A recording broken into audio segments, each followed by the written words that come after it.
കേരളം ഉൾപ്പെടെ 12 സംസ്ഥാനങ്ങളിൽ തീവ്ര വോട്ടർ പട്ടിക പരിഷ്കരണം പ്രഖ്യാപിച്ച് കേന്ദ്ര തെരഞ്ഞെടുപ്പ് കമ്മീഷൻ.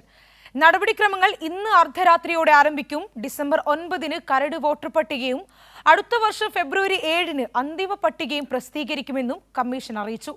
അതേസമയം അടുത്ത വർഷം ആദ്യം തെരഞ്ഞെടുപ്പ് നടക്കേണ്ട അസമിൽ വോട്ടർ പട്ടിക പരിഷ്കരണം പ്രഖ്യാപിച്ചിട്ടില്ല. വോട്ടർ പട്ടിക തീവ്ര പരിഷ്കരണത്തിനെതിരെ വലിയ പ്രതിഷേധങ്ങൾ നിലനിൽക്കുന്ന സാഹചര്യത്തിൽ തന്നെയാണ് കേന്ദ്ര തെരഞ്ഞെടുപ്പ് കമ്മീഷൻ കേരളം ഉൾപ്പെടെ 12 സംസ്ഥാനങ്ങളിൽ രണ്ടാം ഘട്ട തീവ്ര വോട്ടർ പട്ടിക പരിഷ്കരണം പ്രഖ്യാപിച്ചത്.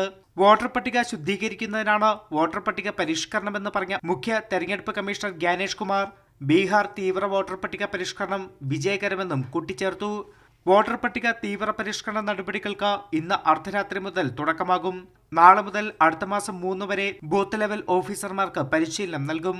ഡിസംബർ 9-ന് കരട് വോട്ടർ പട്ടിക പ്രസിദ്ധീകരിക്കും. അടുത്ത വർഷം ജനുവരി 8-ന് പരാതികൾ നൽകാനുള്ള സമയം അവസാനിക്കും. ഫെബ്രുവരി 7-ന് അന്തിമ വോട്ടർ പട്ടിക പ്രസിദ്ധീകരിക്കുമെന്നും മുഖ്യ തെരഞ്ഞെടുപ്പ് കമ്മീഷണർ ജ്ഞാനേഷ് കുമാർ അറിയിച്ചു. Publication of draft electoral rolls 9 दिसंबर 2025.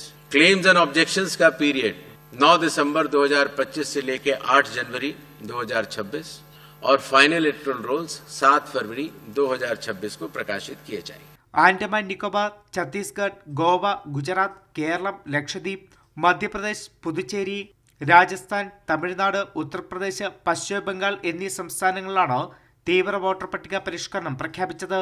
തദ്ദേശ തെരഞ്ഞെടുപ്പ് കണക്കിലെടുത്ത വോട്ടർ പട്ടിക പരിഷ്കരണം നീട്ടിവെക്കണമെന്ന കേരളത്തിന്റെ ആവശ്യവും തള്ളി. അതേസമയം അടുത്ത വർഷം ആദ്യം തെരഞ്ഞെടുപ്പ് നടക്കേണ്ട അസമിൽ വോട്ടർ പട്ടിക പരിഷ്കരണം കമ്മീഷൻ പ്രഖ്യാപിച്ചിട്ടില്ല. അസമിലെ പൗരത്വ നിയമത്തിൽ വ്യത്യാസമുണ്ടെന്നും അസമിന് പ്രത്യേകം SIR പ്രഖ്യാപിക്കുമെന്നുമാണ് തെരഞ്ഞെടുപ്പ് കമ്മീഷന്റെ വാദം.